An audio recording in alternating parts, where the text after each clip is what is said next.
Hello, and welcome back to the Women's Rugby Show weekly podcast with me, Sam. By the way, back again for another episode, and this week it is a bumper WXV preview episode where we'll be hearing from the Red Roses camp and Alex Matthews, Lou Meadows, and Rosie Galligan, the Scotland camp with Brian Eason, Rachel Malcolm, Emma Raw, and Anne Young, the Wales camp with Johan Cunningham and Kira Bevan, the New Zealand camp with Marcelle Parks, the Australia camp with Joe Yap, Caitlin Leaney, and Tanya Naden, and finally the USA camp with Alev Kelter. It's a bumper episode, so let's get straight into it.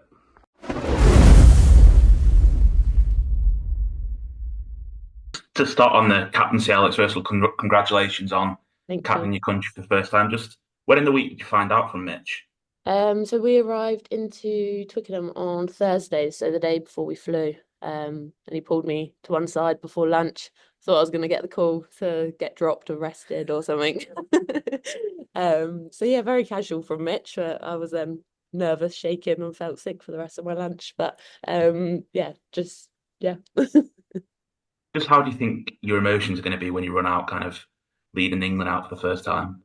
I think I'm quite good at sort of compartmentalizing it. So I think I've got all that sort of nervous energy sort of out before, and now it's just very much focused on playing. Like the conversation I had with Mitch, nothing changes. Still, he's picked me because of sort of what I bring as a rugby player, and that changes. I'm not a massive speaker, as you all know, and I've got plenty of leaders around me, so I'll speak if and when I feel is needed. But otherwise, we've got the girls running the show.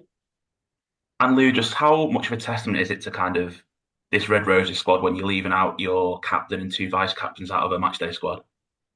Yeah, it's brilliant. It just shows where we are as a team and the strength and depth that we've got within this squad. Like, Al is an absolute leader by example on the pitch. Like, she works herself to the death on every game, every training session. I think this opportunity for her to actually use her voice to manage the referee and then be that bridge between the two in a game day will be a huge growth opportunity for her. And we really want to grow our leaders. We want to develop them as people as well as players. And that's a massive part of it. And I think she's going to absolutely excel in that area when she gets it. I know she's been really modest right now, but genuinely she deserves it. And there's multiple others that could as well, which is brilliant because you don't want to be reliant on one individual. As we build towards the World Cup, we've got to make sure we've got multiple players on that pitch that are able to drive that team forward and could step up into that captaincy role should we need it.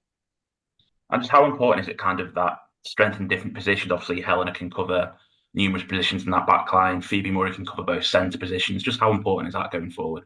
It's huge. Like the bench is probably the hardest discussion topic, I think, for us as a coaching team, because when you're going into those tight tests and you've got to look at rotations and where we're at physically, you've got to make sure that you're complementing the team that started when you bring on those players for an impact, but they're also able to cover should something not go to plan. Do you know what I mean? The game's really unfair sometimes and you have to make a split decision really quickly. So we've got to make sure we've got our bases covered. Mitch is fantastic at planning for multiple scenarios, and as a group we've got really good at that, and that has allowed us to challenge the players to be more versatile, to be confident in stepping into a different shirt and taking on different roles. They're doing it really well in the forwards now as well, which is brilliant. So actually we're able to, like you said, leave out Amali, leave out Zoe, etc., to start because we know they can come on and cover multiple as well, but we've still got strength already in that shirt on the pitch.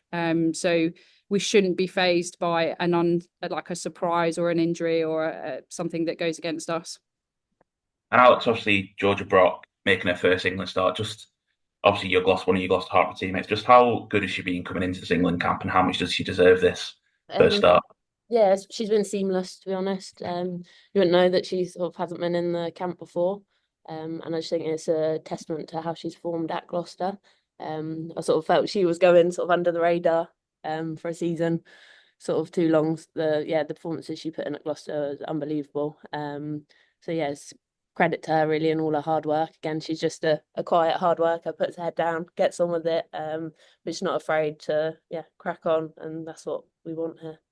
Kind of touched on the travelling and the journey over to Canada. So kind of what work's been to kind of get their journey out of the legs before getting into a week of training? Sorry, say that bit again. So kind of what work has been done to kind of get the journey out of the legs for the kind of the week of training ahead? So it firstly starts with like actually on the plane. So what you can do to minimise jet lag like when you're out here. So we get given a little travel pack which has like our zinc lozenges, our caffeine gum, our vitamin C tablets, just little things that will really help on the flight that you don't really think about as like a normal traveller. And there's so many germs out there that like come getting off the plane and being in an air conditioned plane for 9 hours, you can feel a bit rough. Our nutritionists and S&C, they tell us like when to kind of nap on the plane. So we were told to nap in the first few hours, and then stay awake for the rest of the plane and then the rest of the day. So I think I got to about 8 p.m. on the first day, but that would have been 2 in the morning or 4 in the morning, at home. So like that was a bit of a shock to the system. And then waking up early as well, like it's just a bit tough. But getting out and about, like keeping yourself busy during the day. A lot of us have been shopping, a lot of money has been spent, a lot of Uggs have been bought, a lot of jumpers from this lovely shop that everyone has been going to. So it's just been nice. Like there's been a dynamic of people being normal rather than rugby players for the last few days. And then we also went to the Capilano suspension bridge. You've probably seen it all over Instagram.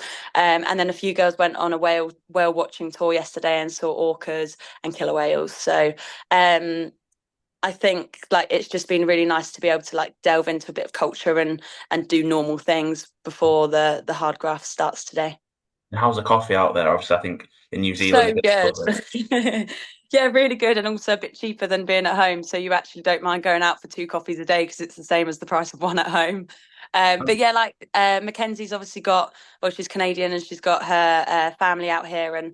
And normally when we go to someone's like, say if we were to go up north, when we went to Newcastle, Sarah Hunter, she did like a big paragraph of what was good up there and what to go and where to go and what restaurants were good. So Mackenzie probably put like a 2-page spread of what was good in Vancouver for us. And it's just really nice. Like you can see how excited she is to be in Canada and like be able to be like the best place for shopping is down the road to the right, round the block is what she'd say. So we all turned a bit Canadian in our location chat, but yeah, no, it's been really good. It's been really nice, and like just being able to socialise with big groups of people that you probably wouldn't do at home because you're so used to like your norm, and that's been really cool as well. And just looking at the USA, just how wary of you the kind of threat that they can bring on the weekend? I think like you can't ever underestimate a team these days. I think that's the same in the Prem as it is internationally now. Like all teams are definitely growing in strength and depth. For us, we know that the USA are like a very fit, mobile team with a lot of athletes, and a lot of them also play in the Prem at home now. So we know a few of their players and what their strengths are and what they'll bring to the team. And for us, it will just be focusing on the Red Roses and how we want to play and making sure that we use this as a good platform for the other 2 games, because it's only going to get tougher come the end of the season, end of the tournament. Perfect. Cheers, Rosie. Thank you. Thank you. A couple of quick ones for me. Obviously, you touched on the bench a little bit already, but just how exciting is it to kind of have that blend of youth and experience? Obviously, you got Lisa, both Lisas on the bench, and then people like Leia, Lucia, and Eliane as well. Yeah, it's really good. It is exciting for us, and these guys are the future. These guys are the players who are, they're coming in, they're bringing a different energy. They are, they're pushing us as players, they're pushing us as individuals, and we've made it. I think it's been pretty clear over the last few weeks that if you're playing well, you're performing well. It doesn't matter how many caps you've got or who you are, that you will get an opportunity to play for Scotland. And you look at Leia and Lucia in particular, both 2 caps, coming off the bench recently, that they've performed particularly well. It's also really important for us to understand what youthfulness is as well. We have to protect them. We're not going to throw them into everything. We're not asking them to do too much.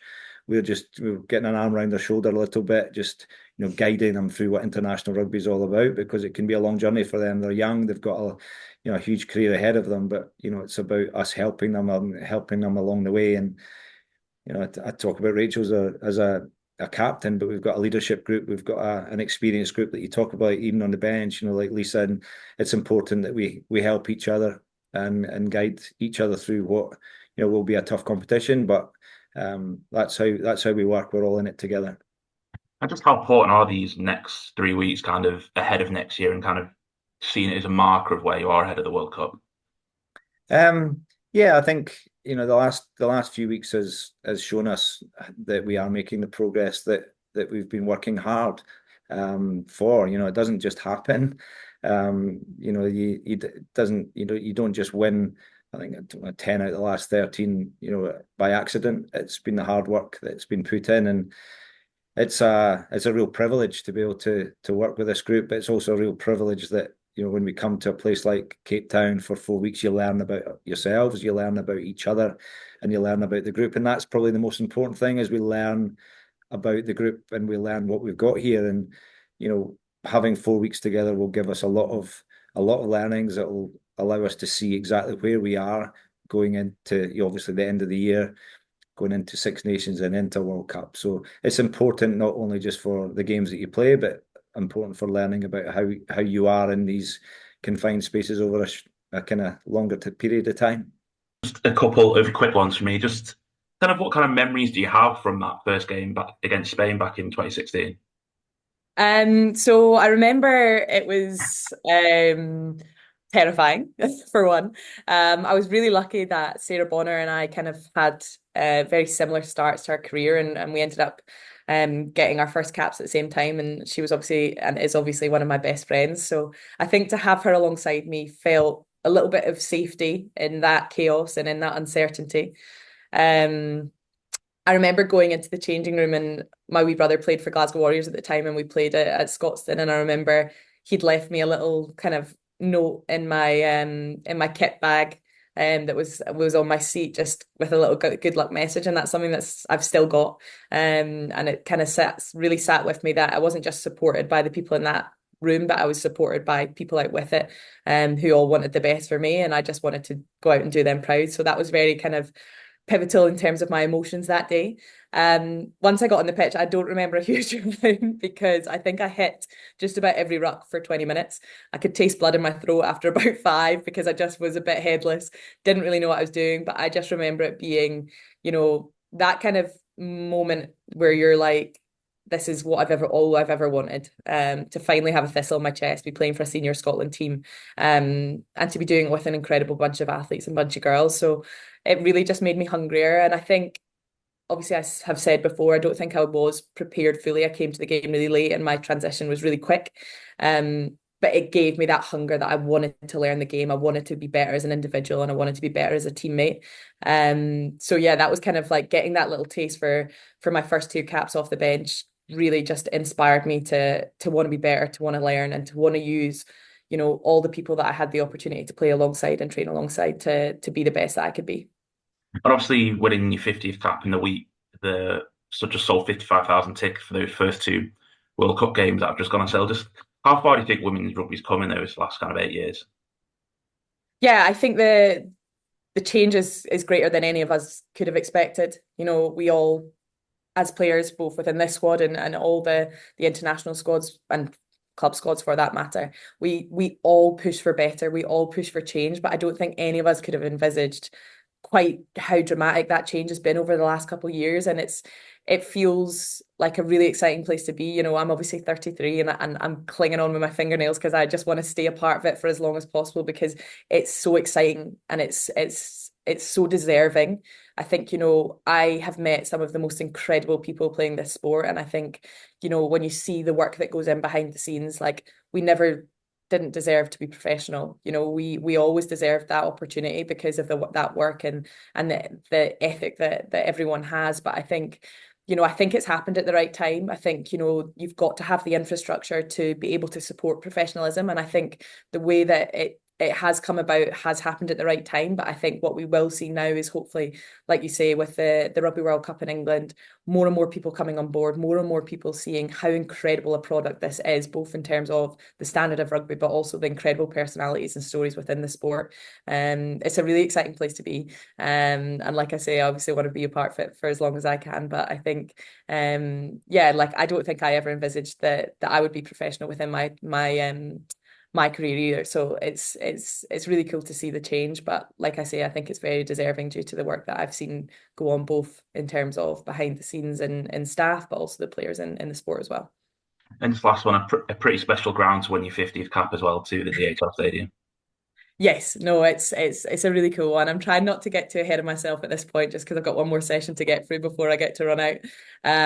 But it's really special to be back here. This place is special for me because obviously winning the title last year was a massive landmark for Scotland women, and so to lead the girls to our first trophy, but the first trophy for Scotland women in 21 years was a phenomenal day for us, and one I'll absolutely never forget. And I think so to come back here and kind of go full circle and get my 50th cap here and have the ability to go out and try and retain a title is truly special. But I think for me, the most special part is that I'm going to have my family in the stands as well, and they've been the biggest support for me over the last 50 caps. And you know, they've I don't think, other than during the COVID times, my dad or my mum have ever missed a game for me playing for Scotland. And that's, you know, probably the same as when I was at school and they were at the side of every pitch I played on. So I just feel truly lucky to have been supported so well, and to have them in the stadium at the weekend will make it that little bit more special. Kind of touched on the younger players and new players coming into the squad. Do you feel yourself kind of giving a bit of advice to those players? Obviously, you've been in that situation a couple of years ago. Yeah, definitely. It is a funny place to be because I'm obviously 21 myself, but to be sort of having experienced what they've been through and coming into the squad quite young, I can relate to them and what they're having to deal with. So yeah, definitely. I think we find sort of common ground in like navigating being new into the squad and fitting in and everything. But they've been incredible, and everyone's so welcoming here. Like it's not hard at all. So yeah, I do. I feel more like bringing on the younger ones as well, which is a nice place to be. And just how important is it, you kind of touched on it as well, but kind of to have that depth now within Scottish rugby? Oh, massive. I think we wouldn't have had the 2 wins we had in the Vodafone series and throughout the Six Nations if it wasn't for the 30 players here and the girls left back at home in the wider squad, because like we all push each other, like I talked about earlier, in the competition to continually get better, because you know, if you have an off day or something, there's someone else that's waiting to take your place. And I think it's so important to have that, because at the end of the day we all want the best for Scotland, and whether whoever takes that field, we know that they're prepared and are able to do that. So it's amazing and brilliant to have so many youngsters coming up through the ranks. And obviously, have you had much chance to watch kind of some of the other team WXV warm-up games? Obviously, Italy played Japan, so and if so, what you kind of taken from some of them? Yeah, I think we've been doing some analysis, and Italy are, like I said earlier, like it's always a close game against them, and I think they're a very free-flowing team and particularly hard to defend against. So we've got to be on our mettle definitely, and be switched on for the full 80 to make sure we're in that game. And obviously, Australia is a team you've not played much as a nation. Obviously, last time I think was at the World Cup in New Yeah. Zealand. Just how excited it to be playing kind of one of the traditional rugby nations again. Yeah, no, it's incredible. I think I was lucky enough to be part of the squad for the game we played against them in New Zealand, and it's just incredible to play against a team that you don't necessarily play sort of year in, year out. So it's really exciting to face different kind of challenges in rugby and face what different teams bring. So yeah, really cool to get to play a team that we don't get to play very often. Just quick ones from me. You kind of touched on the World Cup next year. Just how much of a focus is that, or is it kind of taking it game by game in this tournament and then game by game in Six Nations? I think focus right now is winning this tournament. That for us is the focus. You know, you can always have the World Cup, Six Nations in the back of your mind, but for here right now, we're focusing on this job and winning this tournament. And you mentioned obviously fifth in the world as well. Just how much was that kind of celebrated as a team, kind of that big milestone? Yeah, I think you have to take a moment to appreciate that, because it is a really impressive feat from all the girls and from all the people involved. But like I said before, we want to go further. It is, we take the time to celebrate it, but we want to go further. And just finally, obviously, Australia kind of coming up last in this block of WXV fixtures, a team Scotland hasn't played much. Just how exciting is that to kind of potentially playing a team that not many people have played before? Yeah, I think that's a really exciting thing about this tournament, is that you get to play teams that we don't play very often. It just gives us like a different stimulus, a different style of play. Means we get to push ourselves, challenge ourselves, and learn from it as well. So no, I'm really excited to get involved. Perfect. Cheers, Anne. Thank you. Thanks. Just two quick ones for me, if you don't mind. The first one, I guess you talked a lot about, winning and wanting to really, like, basically that's the ultimate goal. Anything less kind of be, not desirable. But what if you could sum up, how will you do that? What will winning take? I think focusing on us and sticking to our processes, like we know we can win, so all we have to do is focus on us, push ourselves to be the best we can be, and just be Scotland, just play like we normally play, and we back ourselves that we know we can do it if we do that. Absolutely. And have you spoken a bit before about having like really good crowd support? So I guess how much and like how are you going to use that? Because it can be quite overwhelming at times. So how are you guys sort of going to take that into account and having the support away from home? Yeah, I mean, we always have people travel from home. I know friends and family do come out. It's obviously not the same as being at the Hive, but I guess we've got 30 people in a squad plus management. We've got to be our own cheerleaders, and we've got to hype each other up and support each other the best we can. Yeah.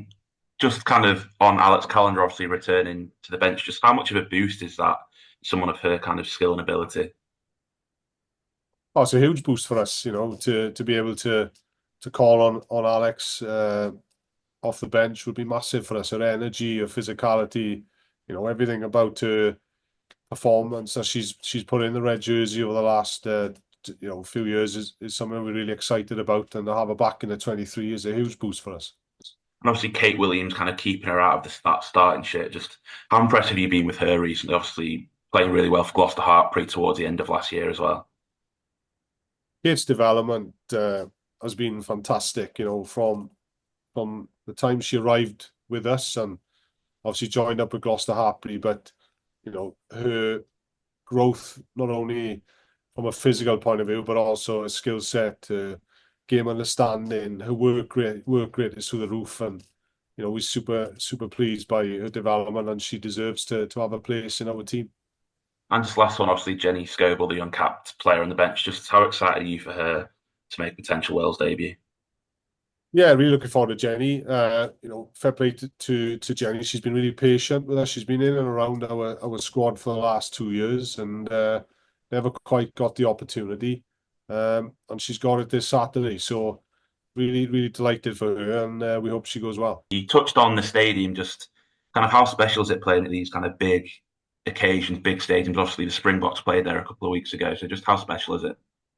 Yeah, it's massive, and we were walking onto the pitch, and it's just huge. Like it's probably, like me and Flaky were speaking about it when we were kicking, and we were like, this is probably one of the best stadiums that we're probably going to play in.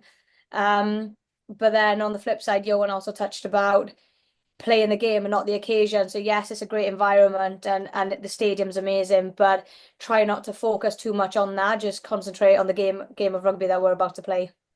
And obviously, it's been in such a short turnaround from last Friday. Just how much have you been able to kind of do in preparation for this week? Probably the same as if it was, a test week in the Six Nations or anything like that. They can be quite short turnarounds as well. The only difference is we're playing the same teams. So that's a little bit new to some of us. But then we were really happy with how we performed on Friday, and just looking at little fix-ups that probably won't take too much time. And just tightening up on small areas and maybe adding in a bit more variety that we held back in Rodney Parade. But yeah, timing wise, we that was all mapped out previously, so it should be smooth sailing, I hope. And finally, just how important are these kind of next 3 weeks, kind of see as a marker for where you are ahead of the World Cup next year? It's massive. We've seen how well obviously Scotland did in WXV2 last year, and the confidence that gave them heading into the Six Nations, and hopefully we can kind of replicate something similar. Obviously, first job first on Friday, but if we can come off the back of this tournament having won games of rugby, hopefully that'll put us in a really good place heading into Six Nations, and then building momentum leading into the World Cup. First of all, just how are you enjoying Canada? How's kind of the journey been getting out of your legs? Obviously, you went to Germany. The Black Ferns went to Germany on the way, so just how's that been? Yeah, no, the whole journey from London to Germany to here in Canada, it's been amazing. It kind of like makes you think how lucky we are to have, our dream jobs, getting paid to train and play rugby. So it's pretty nice, it's pretty sweet. And just kind of going back to the start of your Black Ferns journey, just kind of Can you tell us a little bit kind of how you got into it? I think you got into it quite late comparatively. So yeah, just tell us a bit about that. Yeah, so my first stint with the Black Ferns was 2018, and that was actually my first year playing rugby. So that year was a pretty crazy one for me. I was playing sevens to keep fit for netball, and then kind of got into the development sevens program, and then I kind of got the feedback to play some 15s to get better at sevens, and then played some club games with some friends of mine, and it was really fun. And then I was lucky enough to get into a camp for the Black Ferns, and then I was part of the contracting group for the first time in 2018, and then got to debut as well. So that year was really crazy. And then 2019 got to tour to San Diego, and that was a really cool tournament. And then I got a shoulder injury, so that kind of put me out for about 10 months, and with COVID as well, it was a bit of a difficult time. And then just the last 4 or 5 years, just been trucking along, trying to get back. And yeah, this year, new position, so just kind of left it all out there, had no expectations of learning a new position, and just had some fun in Super Rugby. And then, yeah, I was lucky enough to get a call from Barnes to say I was part of the squad, and it was a pretty crazy year again. So probably those 2 years, 2018 and this year's been crazy for me. And now I'm here, so it's been a crazy ride. Just going back to 2018, obviously kind of starting rugby, you made your senior debut as a centre, is that right? But then went into Black Ferns camp as a flanker. Yeah, so it was pretty funny. The first camp I was playing centre and second five for club, and I was also playing wing for the Wellington Pride. So, and then I got invited to the first Black Ferns camp, and we had a first training, and he goes, "Oh, forwards over there and backs over there." And I started walking to the backs. He's like, no, you're coming with me.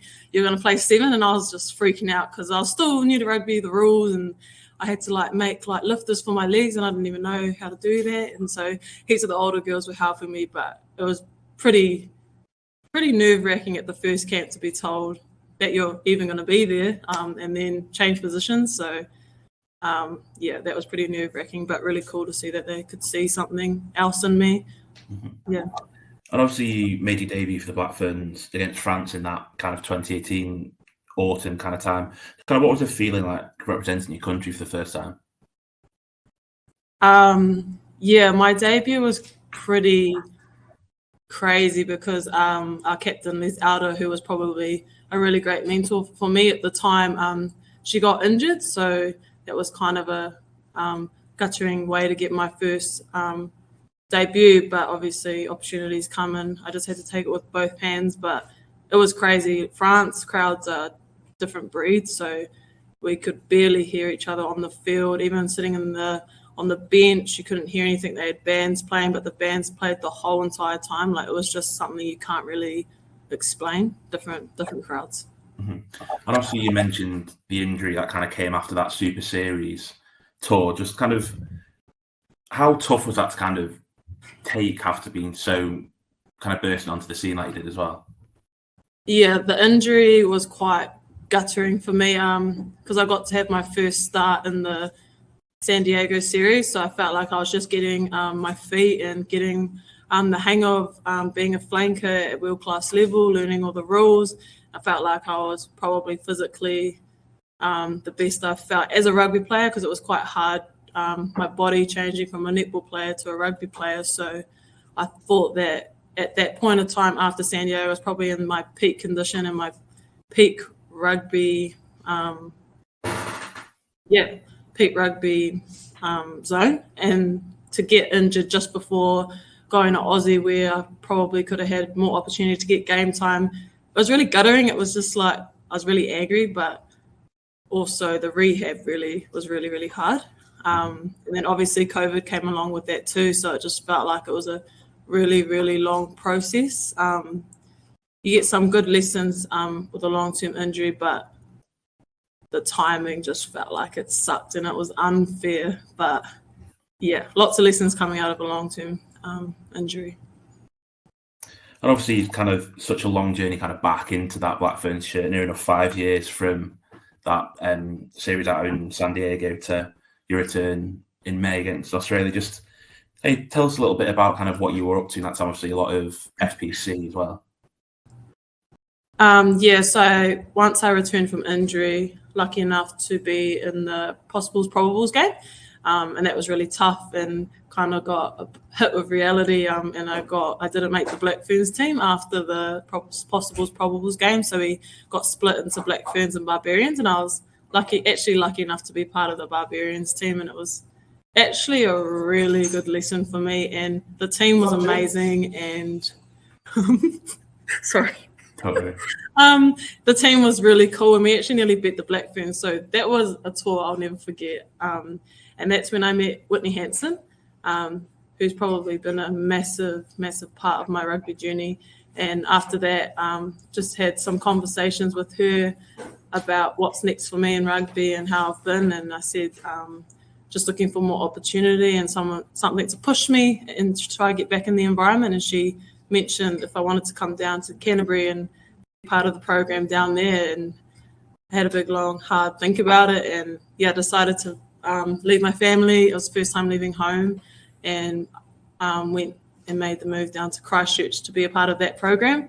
Obviously, I wasn't contracted, so I was a bit in an awkward space. So at the time, I was working in the day, then training with FPC, and then sometimes I'd get to train with the Black Ferns girls on Sundays, so I'd have to move work around. So literally 4 or 5 years of working around rugby, but having rugby as my main priority. That was my main priority. So if I wasn't going to work and I had opportunities to be a part of the Black Ferns environment and their hub down in Christchurch, I put all my eggs in one basket. And yeah, it was pretty tough. It was a tough ride, but yeah, 4 or 5 years and now I'm here. And obviously you've kind of made another positional shift to the front row. Just when did that come about in that kind of journey? The conversation kind of came up last year in Super Rugby Opiki. It kind of was just an ongoing joke about me being in the front row, and like sometimes would have some drills and they'd be like, oh, hop in.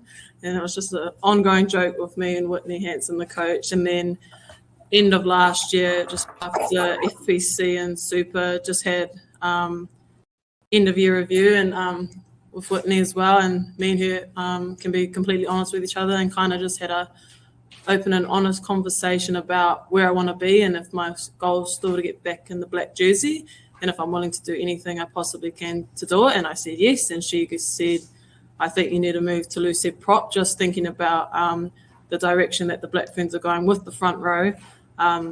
She kind of put it out there and showed me that I do have the abilities to do that if I really put everything I can into it. So during the summer after last year FPC, just put in all the work behind the scenes and had nothing to lose. So it was kind of a not an easy change, but it was exciting for me.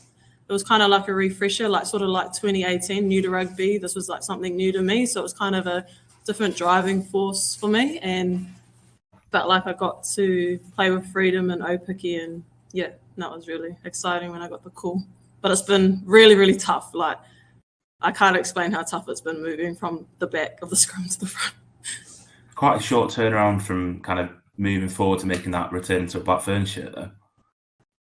Yeah, no, it's only been a year probably now from when I first made the move and started doing little scrum trainings with Whitney on the side of FBC. I'd play number 8 for Canterbury, and then after training I'd do little front row sessions without anyone knowing. So thinking about where I was there, where I didn't even know how to scrum or knew nothing about the front row to now.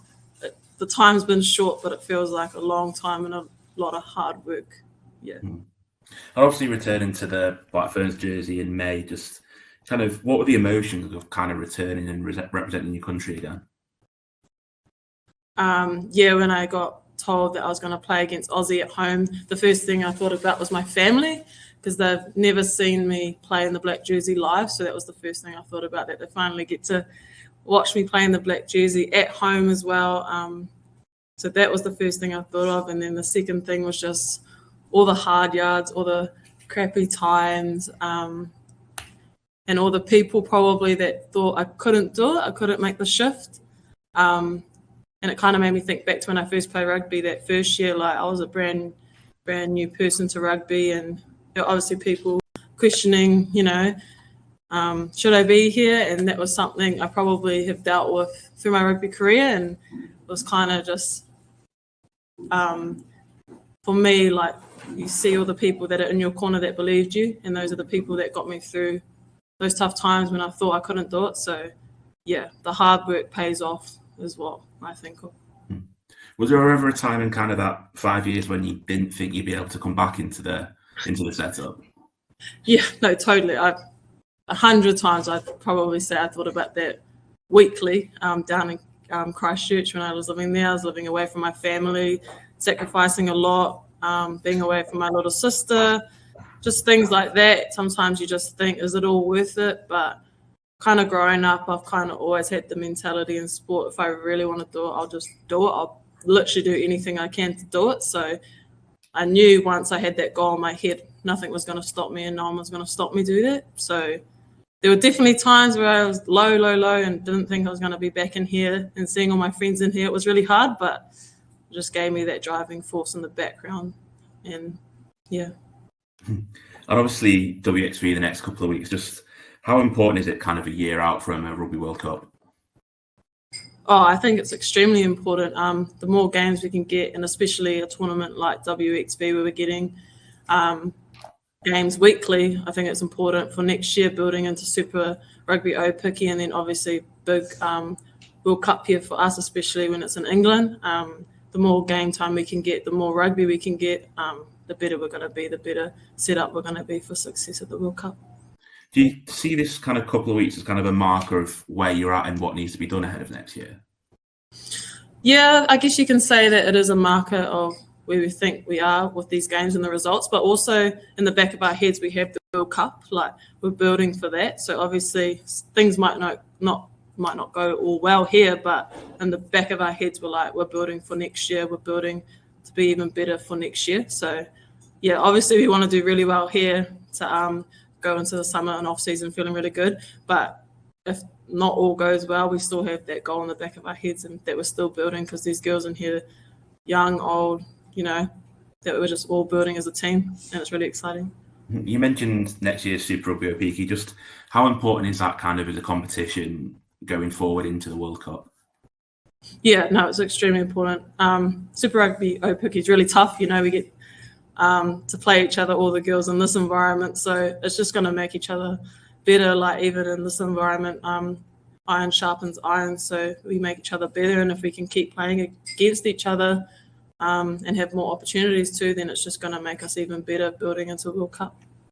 Obviously, Ireland and England, who you'll be playing in the next couple of weeks, kind of a lot of those teams, well, all the English teams, a lot of the Irish play in the PWR. Do you think there's an importance of Aupiki to kind of have that more regular game time? Obviously, the PWR is a full season's worth. Yeah, no, it would be awesome if Super Rugby Aupiki could go longer, but to be honest, we just get on with it. Like when we think back, we didn't even get paid to play rugby that long ago, so the opportunity to play top quality players in New Zealand in a competition, we're all grateful for it. So I think it will one day get bigger, but yeah, we're just grateful to have games against each other while we can. Have you ever thought about coming over to play in England? I've got some friends that have gone over, like my good friend Liv McGovern, and she loves it. So it's definitely a thing where we're seeing a lot of our mates go over, and it's just dropping that little bit of sense into coming over. But I'm sure some girls will definitely feel like they want to come over eventually in their career. But it's really cool to see that competition grow and see our mates from New Zealand can go over there and get opportunities too. Mm-hmm. And just finally, obviously, Ireland this weekend, just how much have you kind of seen from, obviously, they were in WXV 3 last year and have made that big step up after a successful Six Nations. So kind of how much have you seen and what do you think of them so far? Yeah, no, it's been really cool to see Ireland's progression and improvement from, obviously they're on WXV 3, you said last year, and now they're in WXV 1. It just shows the huge growth that they've had in the Six Nations and what the Six Nations has done for them with all the game time and stuff like that. And no, I think Ireland are a classy side, really mobile front row too. So that's been really cool to see, them change that mould of a front row too. So it's just really cool to see. Perfect. So thank you so much for chatting to us today and best of luck for the weekend. Thank you. No worries. All good. There we go. Thank you. Thank you. Cheers. Hi, Joe. Just a couple of quick ones from me. Obviously, you mentioned the consistency just about there with kind of the squad. How important is that being when kind of the turn around last week get over a while for the juniors? Yeah, I think it is important as well. And also so the players know and they're building that confidence and belief. This is a squad that we're looking to develop and grow and build. And yes, we, like Nathan said, we have got players with 15, 20 tests now, but Wales have got players with 60, 70, as you know, Sam. So that's a big difference. And so, we're on a really quick trajectory in terms of our learnings. And so having that consistency is important. Some of the players adapted to kind of that short turn. Obviously, landed in Australia, landed in winter. Not even really a full week to try and head it together. Yeah, look, they've done so well, and this is part of the learning, isn't it? Is how we manage ourselves around that travel and ahead of the World Cup, and they've been so professional, and we've learned a lot of lessons along the way, and but now they're really starting to understand their bodies. They know what they need to do in part of their recovery and their sleep and their eating, and all those have been great learnings for this squad. It's last sort of from me, obviously, Caitlin at my kind of shot in that back line against the Wales. How much looking to them to have this and the step up together this week?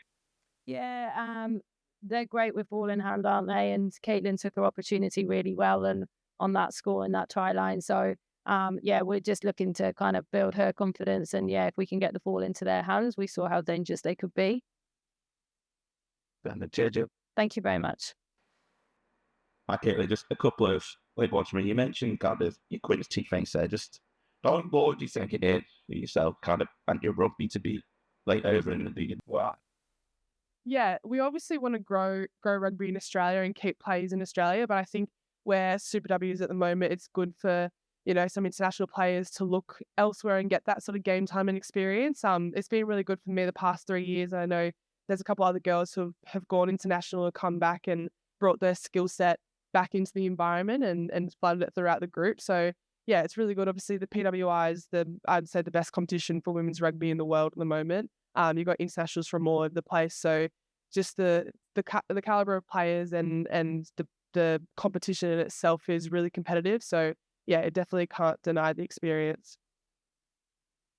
Do you think it's kind of next 3 weeks in WXV it's kind of a marker of where you are heading into next year?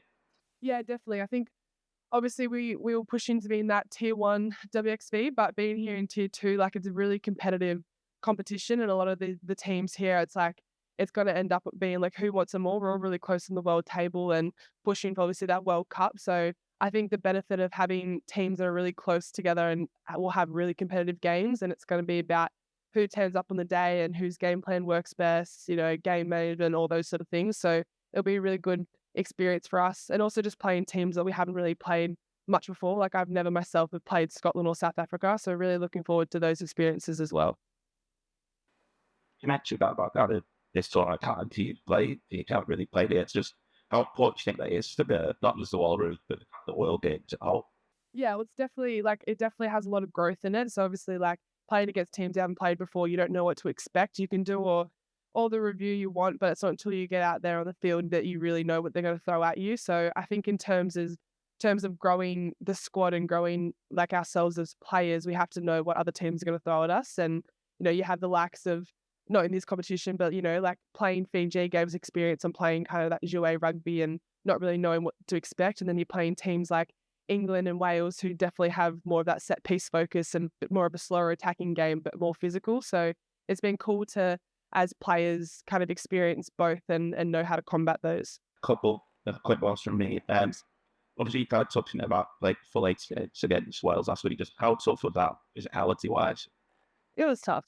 It was definitely my first match where I've played 80. I have had a few games this year at like about the 70-minute mark. So we're coming back from that injury and not doing as much on field. Like I was a bit nervous going into that game. And especially coming back, they were kind of trying to see how I would go with my finger. So I'm thinking, am I staying in for this whole game or what's going on? But it actually felt good out there. I felt physically, I felt really good to just keep going and just put myself out there for the team. It just how important is Camden backing up and getting to have improved on that performance and hopefully getting a man at work this weekend. Sorry, could you repeat the first part? So just how much did Camden backing up that fucked off they played well back to back, just how important is Camden improve on the performance tomorrow weekend? Yeah.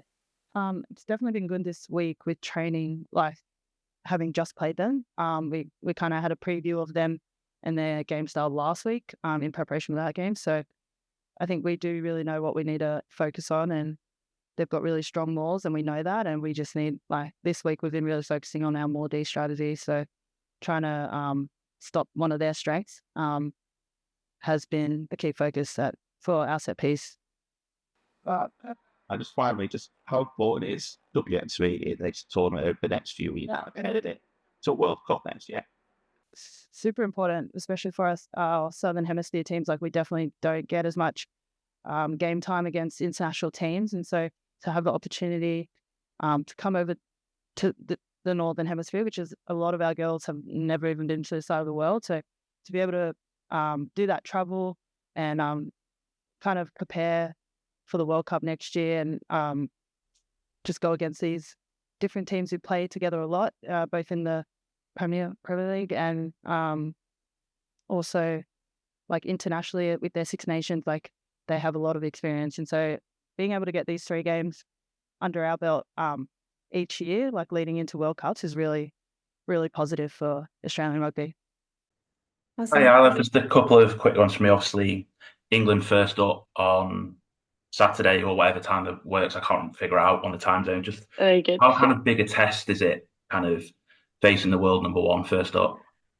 Yeah, like I said, we're going to break it down into smaller segments instead of an 80-minute. It's hard to chew a lot of that right in one bite. So you're going to have to take a little bites at a time. And we understand that they are the best in the world and they bring so many different threats. They can run, they can pass, they can kick. I mean, they're all over amazing defenders, but great attackers. And they have, one of the best packs, obviously the best pack. But we know that they're human and that they're going to make mistakes. And so when we put our pressure and when we're at our best, we can compete with the best, including England. And so we're excited to show as many moments as possible and learn again from the mistakes that we do make. We know that the top in the world are going to capitalize on that. And so, as we start to grow and we start to learn and we start to really buy into, Sione and the systems we're running, that builds confidence, and I believe positive self-talk breeds confidence. And I also believe that the preparation and the more times you do it and the more times you have success, you also gain confidence in that prep.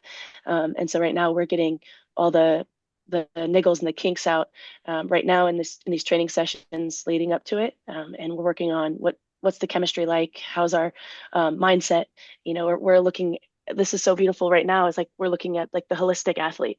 So the mindset, the spirit behind it, the preparation and the recovery, and the strength and conditioning and the structure on the field. So we're getting it from every angle, and we're just, blessed to be in this professional setting with one another every single day.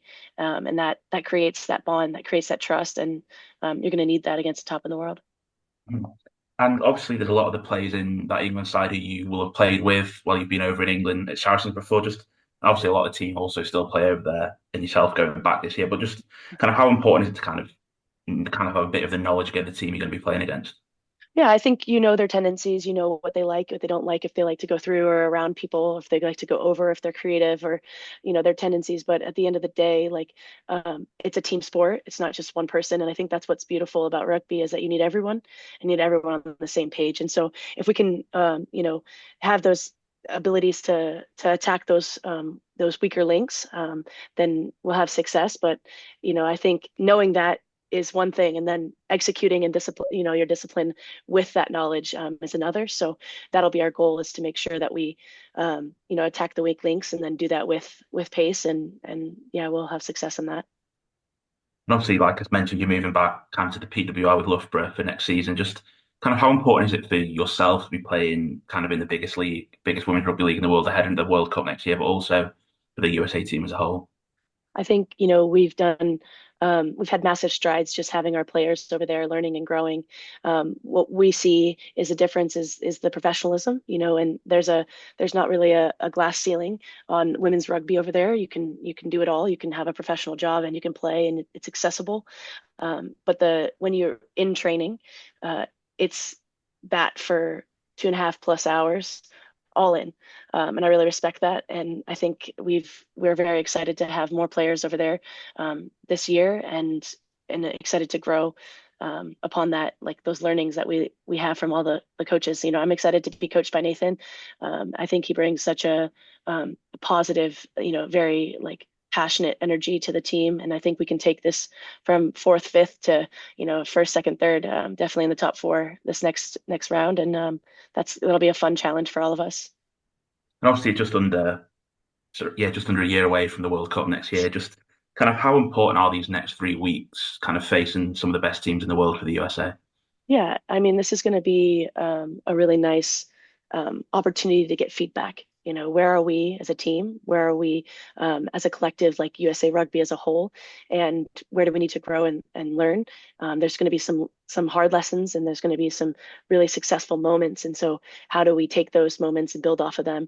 But really just setting up a big base for this platform to grow up, and have some little successes that I'm excited to creep in and excite some people, because this team is, when they're on fire, I mean, it's like anything. When you work together, you can, talent, like hard work beats talent any day. So we're willing to work hard, and we're willing to put our faces where people don't want to put their feet. So we know that, and we're excited about that tenacity and that physicality, and it'll be attaching that intelligence to it that will set us apart.